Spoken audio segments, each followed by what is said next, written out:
क्या आप भी देश और दुनिया की खबरों से रह जाते हैं बेखबर?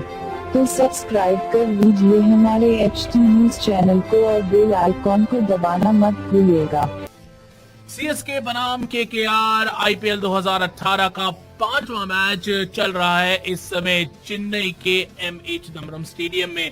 और इस मैच में चेन्नई सुपर किंग्स ने पहले गेंदबाजी करते हुए केकेआर का दूसरा विकेट आउट कर दिया है। रविंद्र जडेजा की गेंदबाजी पर क्रिस लिन क्लीन बोल्ड हो गए हैं। जी हां, छठे ओवर की दूसरी गेंद पर जडेजा ने एक फ्लैटर गेंद डाली जो कि मिडिल स्टंप पर थी। क्रिस लिन ने बॉल को डाउन द ट्रैक आकर खेलने की कोशिश करी, लेकिन वो बॉल को पूरी तरीके से मिस कर गए और बॉल सीधा जाकर लेग स्टंप पर टकरा गई और जडेजा को यहां पर एक बड़ी विकेट मिल गई। इससे पहले बता दें कि दूसरे ओवर की तीसरी गेंद पर हरभजन सिंह ने सुनील नारायण का विकेट लिया, जो कि जिनको सुरेश रैना ने एक आसान सा कैच पकड़कर 12 रन पर आउट कर दिया। और अब जडेजा की गेंदबाजी पर क्रिस लिन 22 रन पर बोल्ड हो गए हैं।